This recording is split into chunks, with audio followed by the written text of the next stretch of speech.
On est good. Allez, c'est Jean Chevreuil. On est parti. Eh ben on est parti, je crois.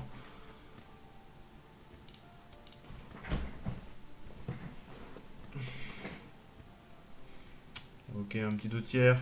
Allez, un petit 2 tiers.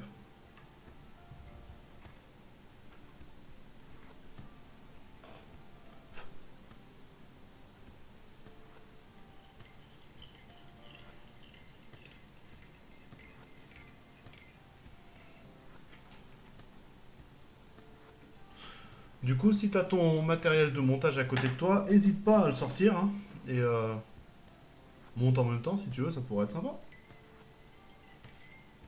Ou sinon, bah regarde juste tranquille dans ton fauteuil, hein. Ça marche aussi.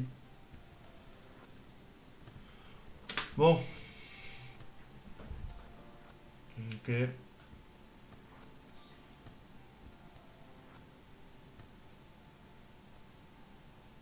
Ok, alors ça j'ai, c'est de ça. Du coup de coque, sauf que je pense il a tout rebroussé comme ça là. La rebrousse je sais pas quoi, rebrousse poil, ça se dit pas pour les plumes, mais bref. Et je pense qu'il a enlevé tout un côté.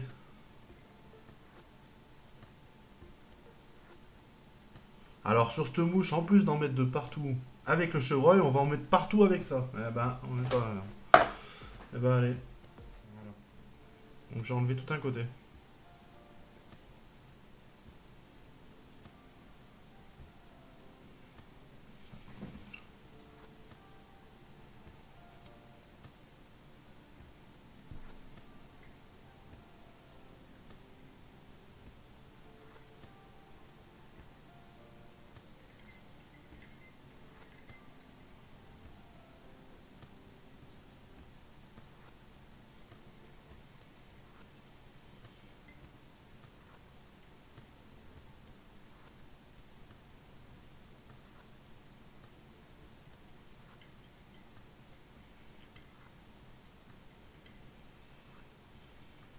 Voilà.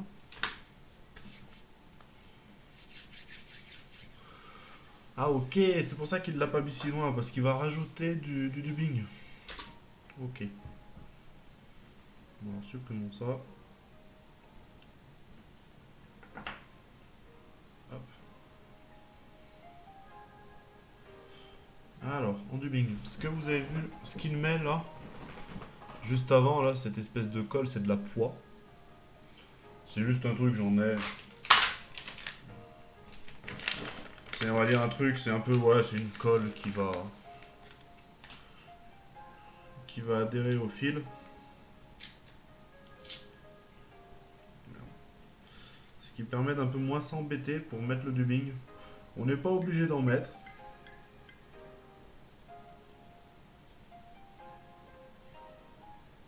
Moi j'en ai, alors je vais pas m'en priver.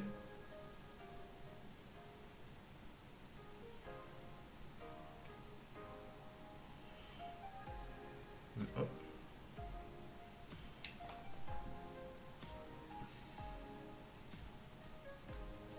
voilà. Et maintenant, un petit dubbing un peu clair.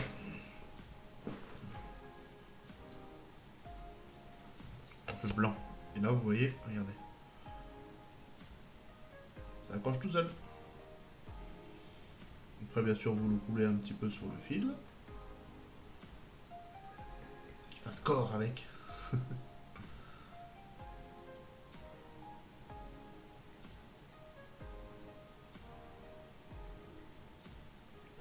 Comme je vous disais, la poids, c'est vraiment pas obligatoire. Si vous avez un bon dubbing de qualité, juste le rouler avec les doigts comme ça, avec le fil, ça marche très bien.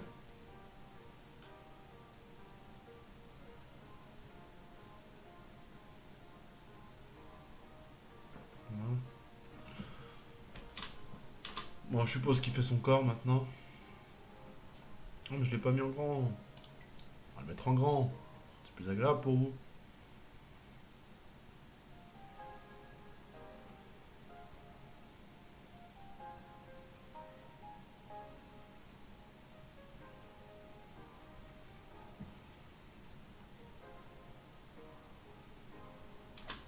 Pause, j'ai pas fini.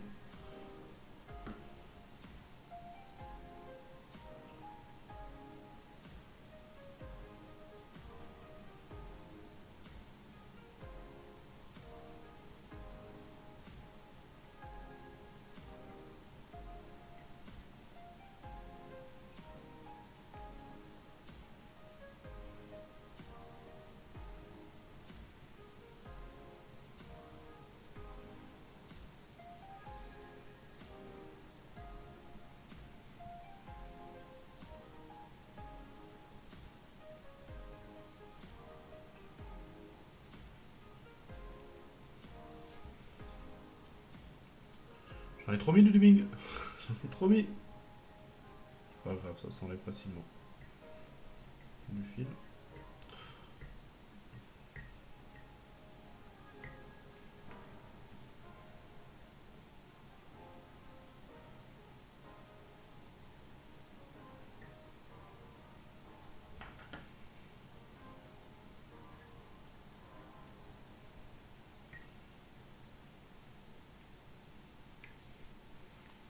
Hop.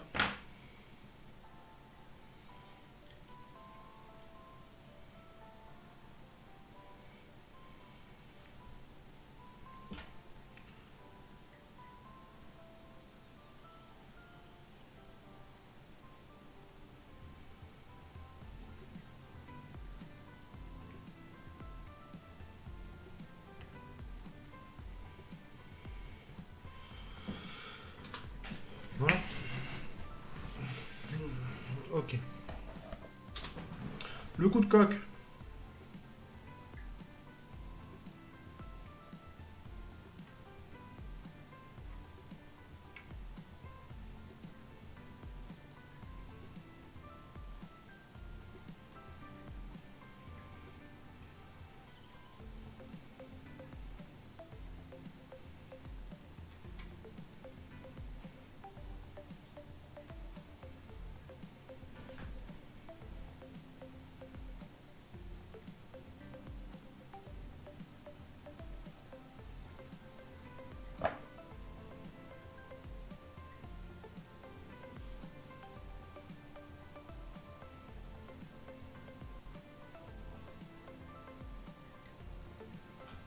Petit truc.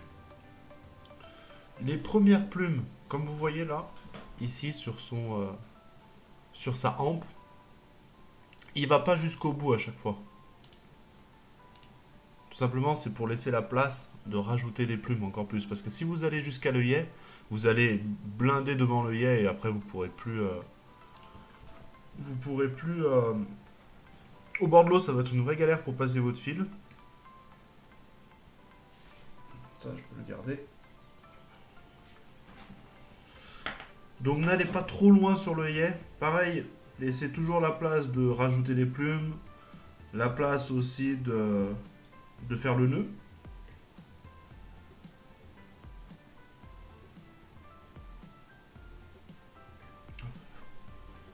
Ça m'embête. Hop. Petit bout de dubbing un peu trop grand. Maintenant. Ah, le passage qu'on aime. Alors là, vous allez pouvoir galérer.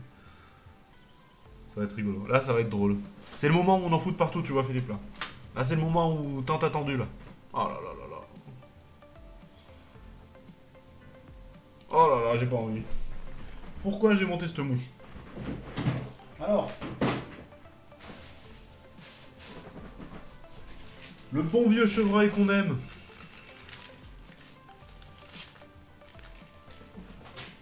Le bon vieux chevreuil.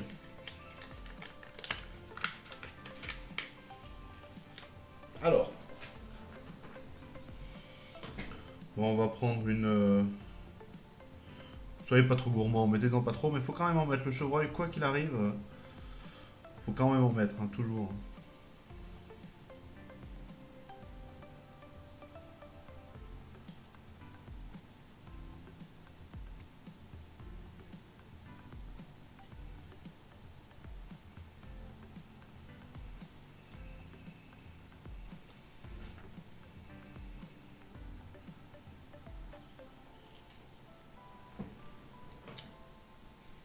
Hop.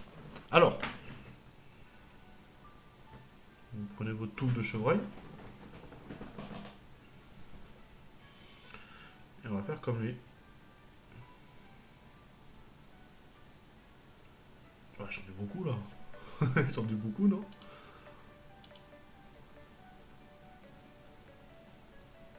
Ouais, je sais pas si j'en ai peut-être un peu trop.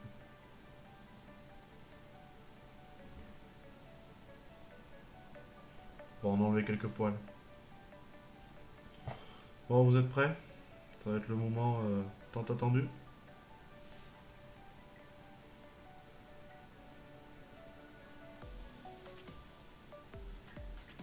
Bon, attends, à combien il les met?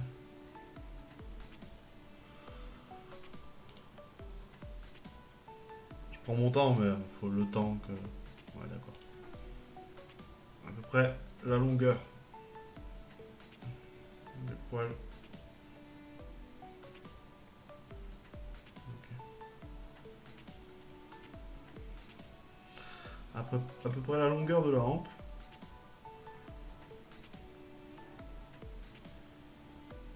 Et en gros, quand on met le chevreuil, il faut pas serrer tout de suite dès le premier tour.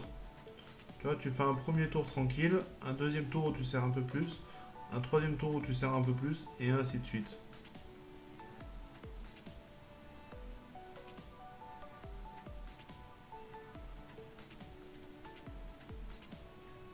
Voilà. Faut y aller tout doucement avec le chevreuil. Dis-toi bien que ça là, plus tu vas serrer, plus les poils vont repiquer super vite. Du coup, si dès le premier tour, tu serres à balle le premier tour, tout va repiquer et du coup, bah, tu pourras plus faire deux trois tours et ça va être une vraie galère après. Et ça, pour rattraper ça, t'as juste à tout enlever et tout recommencer. Le chevreuil, c'est un peu compliqué pour ça. Regarde, là, il serre pas énormément, hop, et il serre de plus en plus. Ok. Alors maintenant, il prend juste tous les poils et il va rabattre devant pour pas que...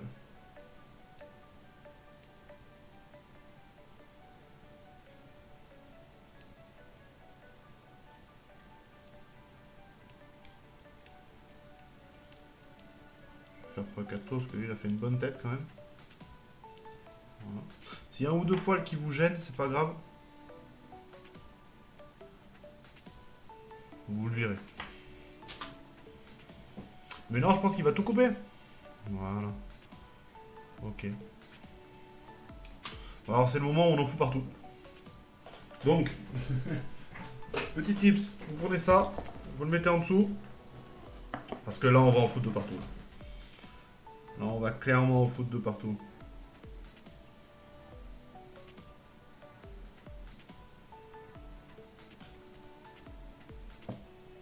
Ok.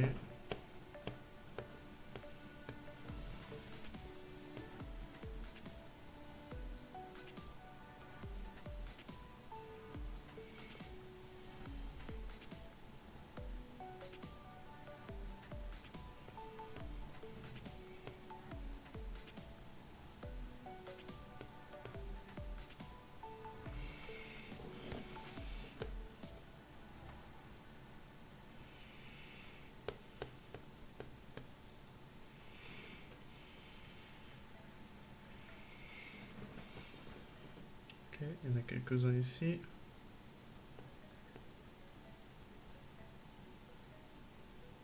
Eh, c'est pas dégueu, hein?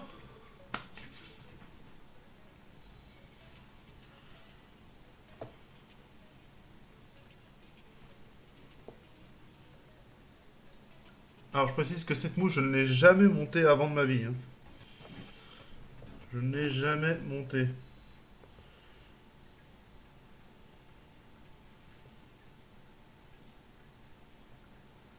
Il y a une première atour, Marc, on me dirait. Hop, il me reste un ou deux.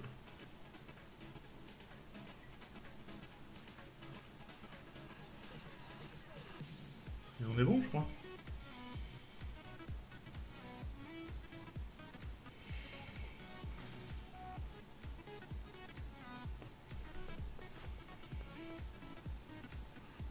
Il part dans tous les sens, je vais couper. Bah voilà.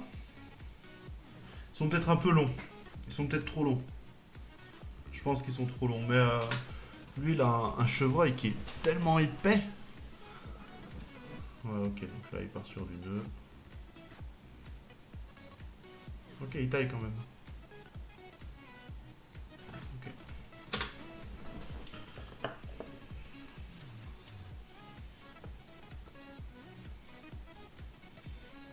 Je vais raccourcir un peu les laisses.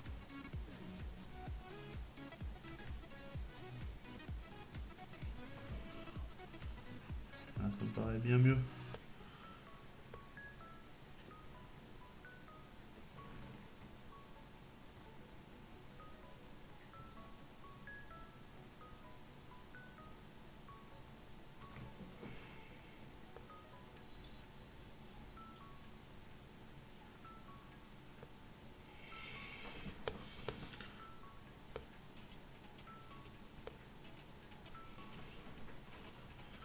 Bon, bien sûr, chaque coup de ciseau, faites attention, coupez pas le fil. Sinon, c'est bon pour recommencer, tout simplement. Et vous voyez là ce que je disais, si je serais allé trop loin, bah, l'hameçon là je l'aurais complètement fermé, l'hameçon. L'œillet je l'aurais complètement fermé, je pourrais plus passer mon fil au bord de l'eau. Et là c'est une galère après, hein. Pour passer le fil au bord de l'eau. On a tous eu des mouches où on galère à passer le fil pendant 1 heure. En général ces mouches là elles finissent au fond de la boîte et on les remet plus jamais, croyez-moi. Et quand on commence le montage, c'est un peu l'erreur débutant, je dirais.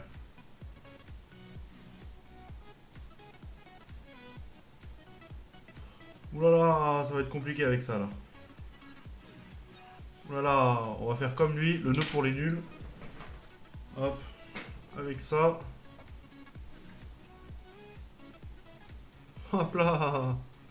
Et ça marche aussi bien. Alors, si vous utilisez que ça là, que le wish finish, je sais plus comment ça s'appelle, j'ai regardé tout à l'heure, je sais déjà plus. Juste, il y a des instruments comme ça là, c'est une tige avec un petit trou comme ça là. Vous prenez, hop, un tour sur l'œillet, et voilà. Et après, vous pouvez le doubler aussi. Vous le faites 2-3 fois et ça marche très bien. C'est un nœud un peu moins résistant, on va pas se le cacher. Mais bon, ça marche bien quoi. Ça marche bien quand même.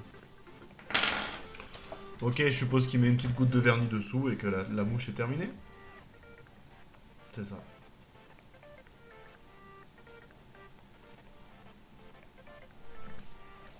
Bon, bah, verdict.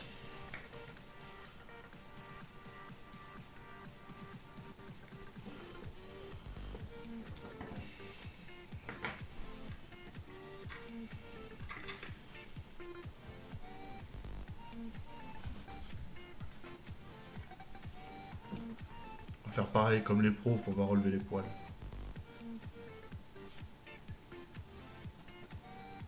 Eh ben, je suis super content de moi. Je l'ai bien réussi.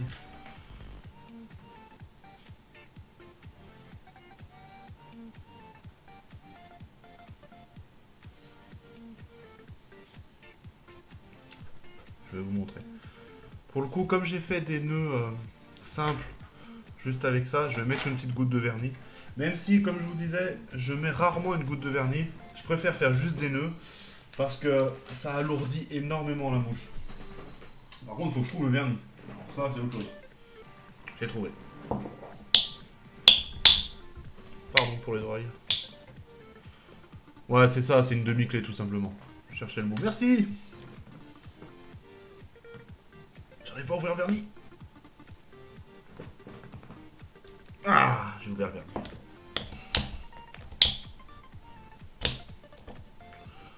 Hop. Un petit pinceau, j'avais un petit... Enfin, un petit pinceau, pardon, n'importe quoi. Petite goutte.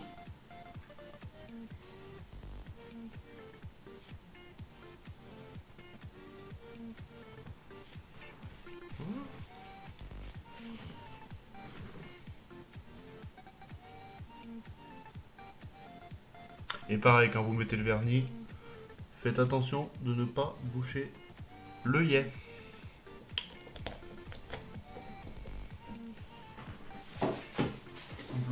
Sinon, un petit truc aussi, vous pouvez mettre de la colle, tout simplement. La Loctite classique.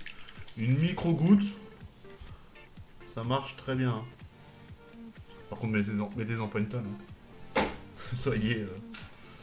Bon, bah voilà. Regardez-moi ça. Franchement, il n'y a pas de quoi rougir. Hein. Franchement, bon, c'est flou un peu. Hein.